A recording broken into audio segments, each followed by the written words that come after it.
Baik, bismillahirrahmanirrahim. Assalamualaikum warahmatullahi wabarakatuh. Waalaikumsalam warahmatullahi wabarakatuh. Alhamdulillah wa syukurillah wa la ilaha illallah wallahu akbar wa la haula wa la quwata illa billahil aliyyil azim. Allahumma sholli ala sayyidina Muhammad wa ala ali sayyidina Muhammad. Amma ba'du.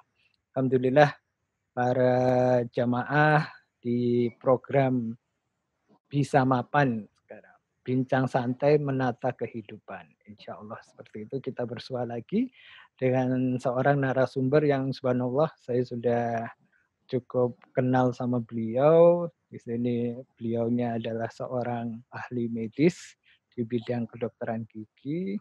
Sahabat saya juga, sahabat ngaji juga, alhamdulillah, Dokter Gigi Tanti.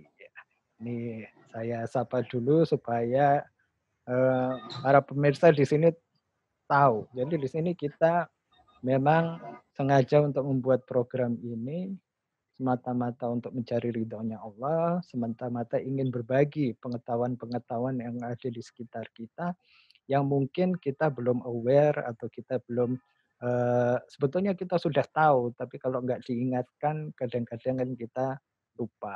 Lupa akhirnya kita apa itu namanya khilaf. Khilaf nanti seharusnya kita menjaga diri, tapi ternyata karena kita lupa, kita malah sakit dan sebagainya.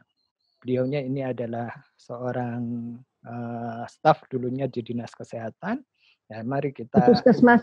di Puskesmas, benar di Puskesmas. Alhamdulillah, mari kita bincang-bincang dulu introduksi perkenalan pada Dokter Gigi Tanti. Assalamualaikum Mbak Yu Tanti, apa kabar?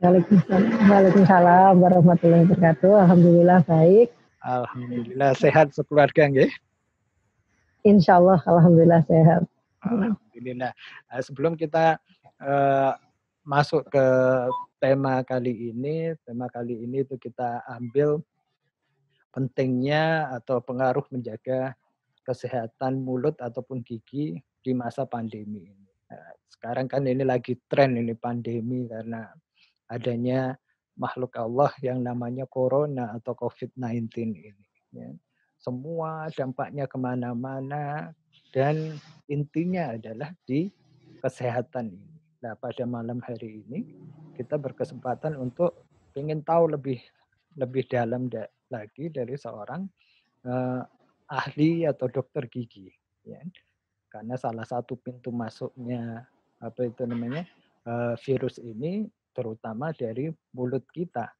Kita ingin belajar dari Dokter Tanti apa saja sih yang nanti menjadi hal-hal yang harus dijaga atau diketahui oleh para pemirsa nantinya sehingga bisa dicegah dan mudah-mudahan sih insya Allah tidak lama lagi Allah angkat semua pandemi atau corona ini.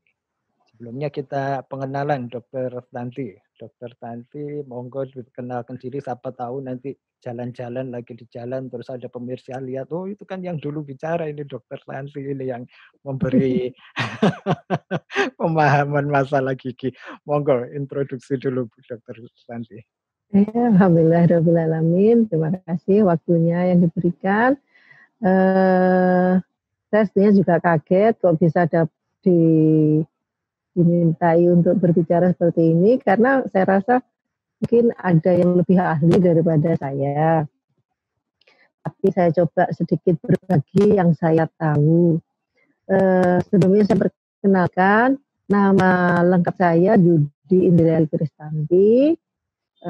Panggilan saya itu bisa ada yang panggil Yudi, Bu Yudi, Dokter Yudi, ataupun Dokter Tanti. Saya dulu dinas di Puskesmas, di Dinas Kesehatan Surabaya, di salah satu Puskesmas.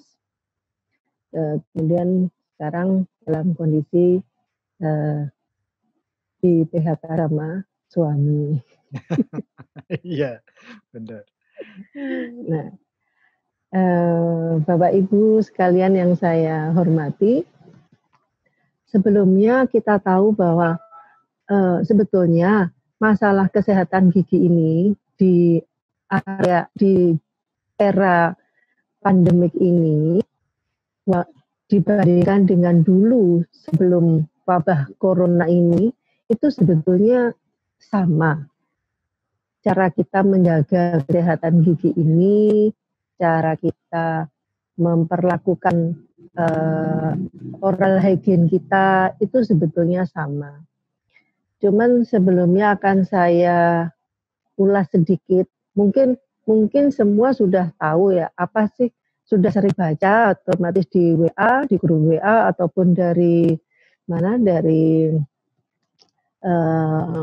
TV atau dari media-media online lain bahwa coronavirus itu apa sih? Coronavirus itu adalah nama penyakit yang disebabkan oleh virus yang yang dinamakan SARS-CoV-2. SARS-CoV-2 itu singkatan dari SARS-CoV-2 itu singkatan dari Severe Acute Respiratory Syndrome Coronavirus 2. Nah, yang disingkat menjadi SARS-CoV-2. SARS-CoV-2 ini, nah, penyakitnya oleh WHO disebut dengan Coronavirus Disease 2019. Disingkat COVID-19. Itu asal muasalnya. Nah, COVID-19 ini berasal dari Cina yang dimulai sekitar Desember 2019, kemudian dibawa oleh, mungkin entahlah, kita juga tidak tahu ya, kenapa kok Allah itu menurunkan virus ini di sana. Ada rahasia apa, hikmah apa, itu yang mungkin harus kita cari. Kenapa kok virus itu diturunkan di sana? Karena dengan diturunkannya di sana, dibawa oleh orang-orang Wuhan tepatnya ya, Wuhan itu disebarkan awalnya di Wuhan. Karena ternyata saya baca dari referensi itu, kenapa Wuhan itu di akhir tahun mereka ada ada hari kayak ada suatu peringatan apa yang mana mereka pada peringatan itu harus keluar dari Wuhan untuk pulang ke asalnya masing-masing. Nah, itulah yang akhirnya menyebabkan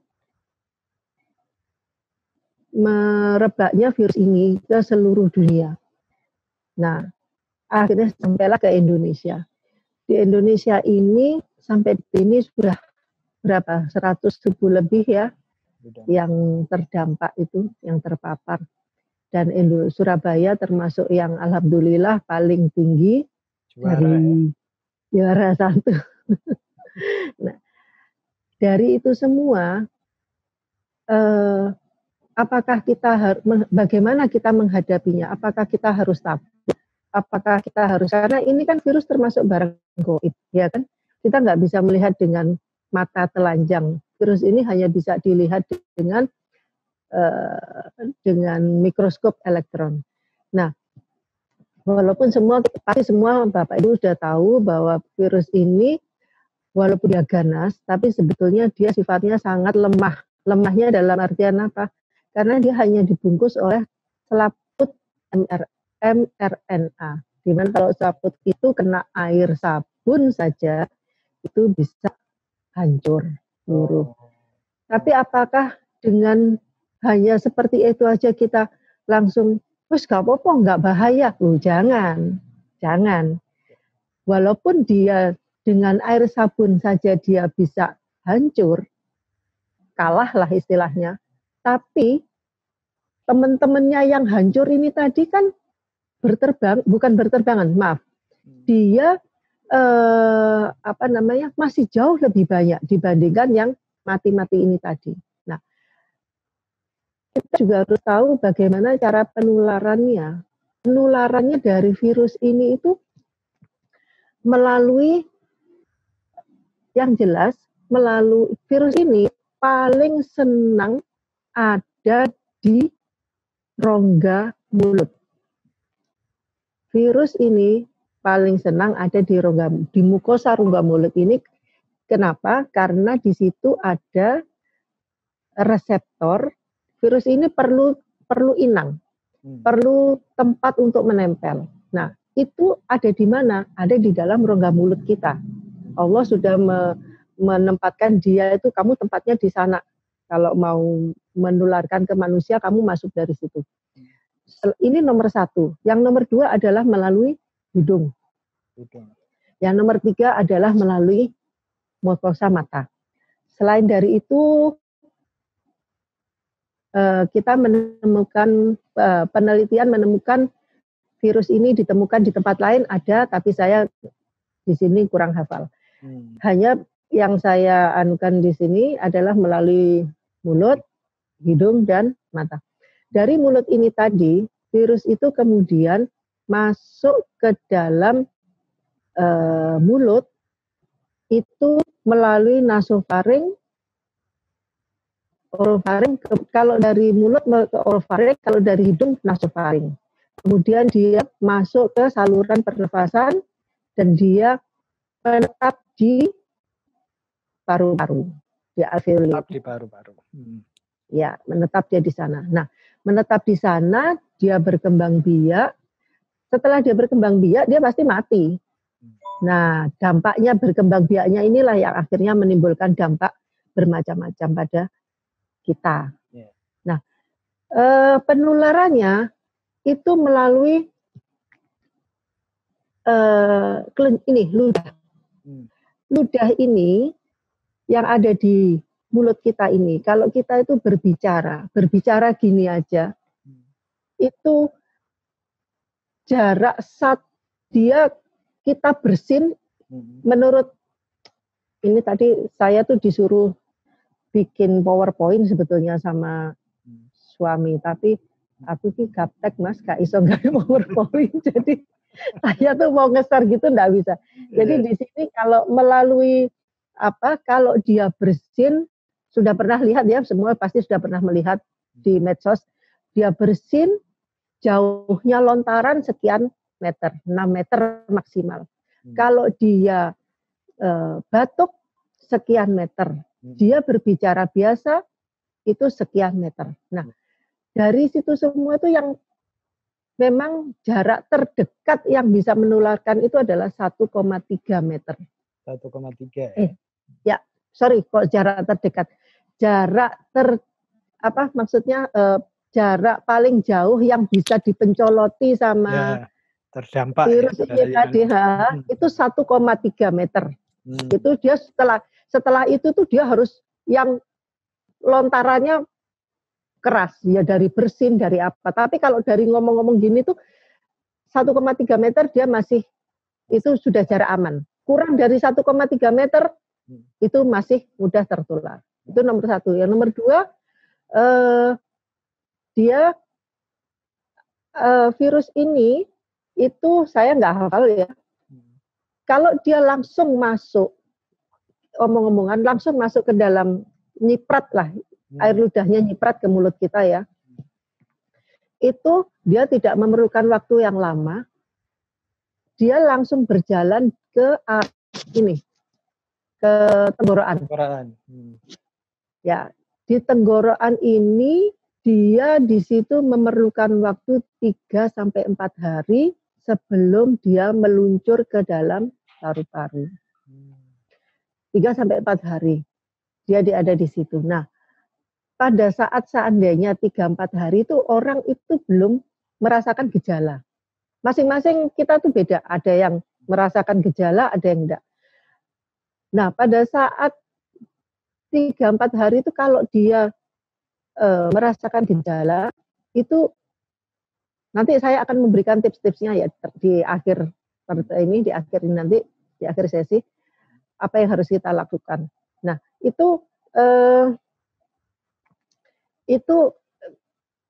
menunggu 3-4 hari itu, seandainya Bapak Ibu itu tidak ada gejala, kemudian Bapak Ibu ke dokter gigi atau kontak dengan orang lain, nah disitulah terjadi penularan. Yang pertama, penularan, sebetulnya penularannya sampai 14 hari sih. Tapi ini yang selama 4 hari itu dia masih ada di dalam situ, itu dia bisa menularkan. Nah, kalau kita ke dokter gigi atau kita kontak dengan siapapun, disitulah ibaratnya tuh dia masih ganas-ganasnya ada di dalam. Nah, kenapa kita sebagai dokter gigi itu makanya takut buka praktek dalam kondisi seperti ini? Karena ya itu tadi, karena kalau orang ke dokter itu biasanya pakai masker, yang diperiksa lain, sedangkan kalau ke dokter gigi suruh buka masker. Harus buka, iya. Nah, karena kita malah memeriksa giginya kan. Nah, dari situlah maka kita tuh sebagai dokter gigi ragu untuk membuka praktek dulu kalau kita masih belum mempunyai pegangan yang kuat, atau kalau kita nanti malah menularkan dari pasien ini ke pasien berikutnya atau pasien ini ke operator. Nah, itu tadi. Nah, penularan itu tadi yang harus kita ketahui, kenapa kok sekarang ini dokter gigi banyak yang masih tutup. Kenapa kok banyak yang belum berani buka praktek.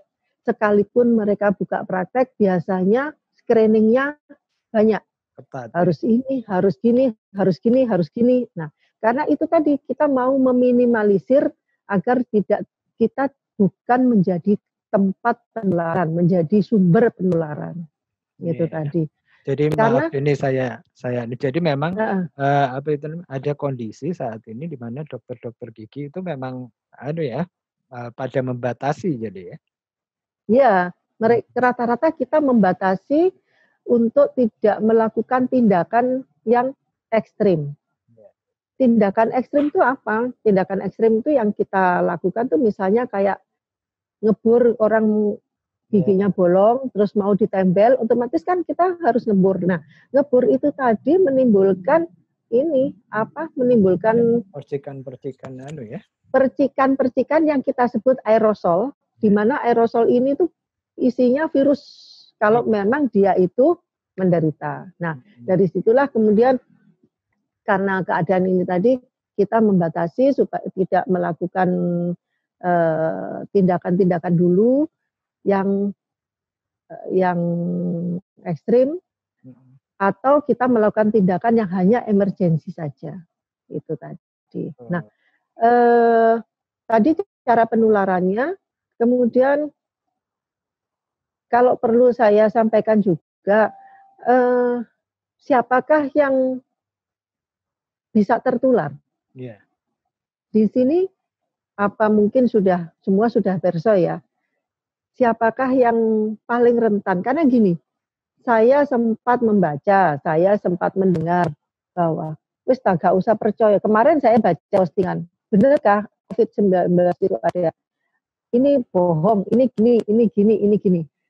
Saya kadang-kadang baca itu yo jengkel, yo kasihan sama yang nulis. Ya kok saya sendiri jadi nggak tahu apa motivasi orang ini nulis seperti itu, karena memang orang ini misalnya dibilang ya, oh ini korban COVID-19 meninggal. Tapi pasti diagnosanya bukan orang ini meninggal karena COVID-19. Sebetulnya bukan itu di dalam dunia kedokteran.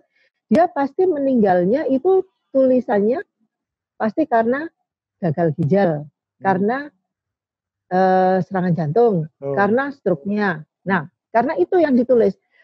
Tapi itu semua itu karena disebabkan oleh serangan virus SARS-CoV-2 ini tadi, gitu loh. Jadi memicu ya. Nah, itu adalah SARS-CoV-2 ini tadi rentan, terutama ini saya bacakan ya, virus SARS-CoV-2 ini tadi itu biasanya pada laki-laki. Itu yang persentasenya paling besar. Kemudian usia, ya orang laki. Saya sendiri tadi tanya sama suami saya, kenapa kok laki-laki, dasarnya apa? Dia sendiri juga nggak tahu, tapi ini dari WHO, jadi laki-laki usia lebih dari 50 tahun. Terus kemudian, nah ini yang disebut dengan komorbid. Jadi dia mempunyai penyakit-penyakit kronis, seperti misalnya penyakit paru kronis, kelainan jantung, asma, diabetes, hipertensi, kelainan ginjal, kelainan liver, dan penyakit-penyakit autoimun. Nah, itu yang memperparah dia. Kemudian dia memiliki kompromis medis, misalnya dia tidak cocok dengan apa, tidak cocok dengan tindakan apa, itu juga. Kemudian ini yang paling banyak,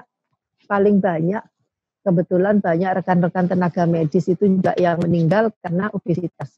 Jadi dia SARS-CoV-2 ini tadi menyerang, dia terpapar SARS-CoV-2, tapi karena dia obesitas, akhirnya itu yang memperparah perjalanan penyakitnya dia tadi. Sampai akhirnya dia tidak tertolong. Dan yang terakhir itu adalah orang hamil.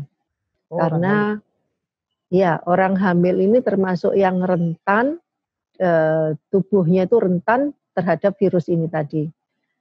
Jadi makanya kenapa kalau orang dengan seperti ada yang artis ini, ada artis itu yang bilang bahwa saya loh sudah keliling. Tidak ada orang yang meninggal itu dengan tulisan meninggal karena diagnosanya maksudnya. Meninggal karena ini sakit ini, karena coronavirus. Tidak ada. Loh ya jelas, kita itu gitu ya. Tapi yang jelas tidak akan ditulis dia meninggal karena ini. Di dalam kedokteran itu pasti tidak akan ditulis. Tapi dia meninggalnya karena gagalnya organ-organ tubuhnya itu tadi yang telah dirusak oleh virus SARS-CoV-2 ini tadi. Jadi misalnya dia hipertensi, seperti orang hipertensi ya. Hipertensi itu sebetulnya kalau secara degradasi dia sebetulnya agak paling utama untuk komorbid yang utama. Karena apa? Resiko. Orang hipertensi itu di dalam tubuhnya pasti ada banyak reseptor ACE2. Nah, reseptor ACE2 ini adalah reseptor yang disenangi oleh virus itu tadi. Virus itu tadi menempel yang dicari, dia itu nempelnya di reseptor ACE2. Lah padahal reseptor ACE2 itu di orang yang hipertensi itu banyak sekali. Lebih banyak dibandingkan orang yang diabetes saja, orang yang punya asma saja, atau orang yang apa itu. Orang hipertensi, makanya dia kalau orang hipertensi itu kalau sudah kena ini itu musuh benar. Karena dia diserang reseptor itunya, akhirnya dia organ yang diserang ini tadi yang akhirnya terjadi kelainan gitu tadi. Darah gitu. Tinggi ya, darah tinggi itu tadi. Makanya jadi dia meninggalnya karena apa? Ya karena misalnya pecah pembuluh darahnya, karena hipertensinya, karena kenapa ya? Karena ini tadi diserang ini tadi. Gitu. Nah, itu kan karena dia bukan orang medis, makanya dia akan bilang seperti itu. Tapi karena COVID itu ya. Iya, itu bukan karena COVID. Nah, jadi itu yang orang-orang yang rentan tertular. Sedangkan pekerjaan kembali lagi, kalau pekerjaan apa yang banyak menimbulkan resiko tertularnya COVID itu, ya tadi kembali lagi dokter gigi, itu yang nomor 1, kemudian diikuti oleh mungkin perawat gigi, terus kemudian seorang dokter spesialis mata, dokter spesialis THT, dan baru yang lain. Gitu. Itu kalau seandainya OTG atau yang orang tanpa gejala tadi berobat ke dokter gigi. Nah, kemudian dikerjakan, akhirnya karena dia tidak ada gejala apa-apa, bisa loh rapid testnya itu negatif, itu bisa. Rapid testnya negatif, ya. Enggak jadi non reaktif itu bisa. Akhirnya kita kerjakan, kemudian kita tertular atau menularkan ke yang lain. Nah, jadi di sini saya jadi malah bicara tentang ininya ya. Justru kalau yang tentang kesehatan giginya di area seperti ini nih, saya kira tetap sama kalau seperti kita di luarnya wabah pandemik ini, karena kita tetap harus menjaga oral hygiene kita dengan cara sikat gigi tetap 2 kali sehari. 2 kali. Kenapa kok? Iya, mungkin selama ini pasti ada jamaah Bapak Ibu sekalian yang saya nggak 2 kali dok, ben wudu saya sholat, ben wudu saya sikat gigi. Ada yang saya kaitkan. Biasanya dulu kalau saya penyuluhan pun biasanya kayak gitu. Pada saat seperti ini kita menganjurkan untuk tidak usah seperti itu. Karena kalau kita semakin sering gosok gigi itu sebetulnya bukannya tambah bagus, tapi nanti ini bisa gusinya itu nanti mungkin bisa luka atau bisa apa, itu malah tambah mempercepat masuknya virus-virus itu tadi. Luka bisa mempercepat ya? Iya, virus-virus itu tadi. Terus lebih baik kalau mau habis makan tetap dianjurkan kita untuk kumur. Jadi setelah makan kumur, gosok giginya setelah makan pagi itu aja dan mau tidur malam. Saya anjurkan tetap mau tidur malam itu tetap harus gosok gigi. Karena kenapa? Karena gosok gigi, karena pada saat kita tidur itu suasana mulut kita itu asam. Nah, suasana mulut yang asam ini yang sangat disukai oleh bakteri yang ada di dalam. Di dalam mulut kita itu jutaan bakteri ada. Yang kalau kondisi sehat, dia normal. Dia menjadi bakteri yang normal. Tapi begitu ada masalah sedikit aja, dari salah satu dari bakteri ini akan menjadi bakteri yang abnormal. Jadi, saya ulangi lagi, kenapa kita kok harus gosok gigi kalau mau tidur? Karena pada saat tidur itu, suasana mulut itu asam. Nah, suasana mulut yang asam ini akan disenangi oleh bakteri di situ. Nah, kalau sekarang ada sisa makanan, ada bakteri, kemudian suasana mulut asam, ketiga hal inilah yang menyebabkan terjadinya gigi itu bisa berlubang. Dari mana? Makanan menempel di permukaan gigi. Kemudian bakteri ini tadi ada di rongga mulut kita. Nah, karena suasana asam, dia ini bekerjanya memang di suasana asam. Dia paling seneng iki ono senenganku ini nempel di sini nih, ini pangananku ini, makananku ini. Langsunglah dia menempel di sisa makanan itu tadi. Nah, sisa makanan itu tadi dia apa istilahnya kasarannya kita dimakanlah sama bakteri itu tadi. Nah, kalau ini berlangsung terus-menerus, kita nggak terasa sama sekali karena memang saking kecilnya, saking lembutnya kita nggak terasa. Sampai lama-lama kemudian sisa makanan ini tadi habis, yang dimakan adalah permukaan gigi tadi, enamel. Nah, karena masih kecil nggak terasa, karena Bapak Ibu itu mungkin nggak ada keluhan dan juga tidak melakukan gosok gigi sebelum tidur, maka ini tadi akan terus berlanjut sampai akhirnya lama-lama tahu-tahu terasanya itu pasti sudah masuk ke daerah dentin. Jadi gigi itu kan ada enamel, dentin, sama ruang pulpa. Selama kuman ini masih ada di enamel itu yang kalau kita tersenyum, gini nih kelihatan.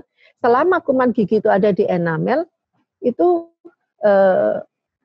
kita nggak akan pernah merasakan rasa apa-apa.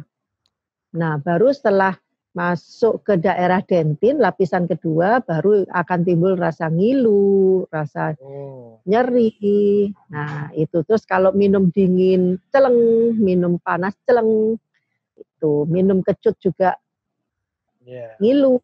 Nah, itu biasanya sudah masuk ke daerah dentin. Kalau ini masih kadang ada yang orang itu yang kuat ya istilahnya, dia bukan model orang yang gampang ngerasakan sakit, dia biarin aja. Ini nanti akan jalan terus sampai akhirnya masuk ke ruang pulpa. Biasanya kalau sudah masuk ke ruang pulpa, orang itu sudah yang nyerah, udah yang sakit, diam-diam sakit, tidur sakit, ini sakit, Oh. sampai akhirnya biasanya enggak masuk kerja. Sakit yang paling enggak enak sakit gigi karena Parah-parahnya ya itu. parah ya, paling enggak enak itu sakit gigi itu kalau sudah sampai kayak dalam taraf kayak gitu. Nah, pengerjaan itu andaikan kalau di suasana pandemik ini ya, pengerjaan ini tadi, kalau seandainya ada yang sudah sampai di jalur yang di Dentin ini, itu pengerjaannya kita nggak bisa tanpa menggunakan bor, harus menggunakan bor. Nah, kalau menggunakan bor itu tadi loh, cipratannya itu loh yang berbahaya. Nah, itu yang berbahaya. Tapi sekarang alhamdulillah memang sudah mulai ada istilahnya senjata-senjata perangkat-perangkat kita untuk kita bekerja dalam suasana pandemik ini sudah banyak diperjualbelikan. Sekarang tinggal kita milih mau pakai yang mana dengan segala macam konsekuensinya itu tadi. Kalau pakai ini bagaimana, kalau pakai ini gimana gitu tadi. Nah, itu tadi kalau tentang kenapa kita ke dokter gigi itu kita sebagai tenaga dokter gigi, maksud saya itu nggak bisa dengan leluasa sekarang ini untuk berpraktek, yaitu tadi karena hal-hal itu tadi. Iya benar. Apalagi tadi? Iya, ya pokoknya paling enggak sekarang sudah paham juga kan, insya Allah para pemirsa bahwa resikonya sebetulnya paling tinggi garda depannya adalah di dokter-dokter gigi ini termasuk juga ya, dan apa itu namanya tenaga-tenaga medis yang tadi disampaikan oleh dokter Yanti. Ya intinya sebetulnya jangan sampai sakit gigi. Nah, jangan sampai sakit gigi.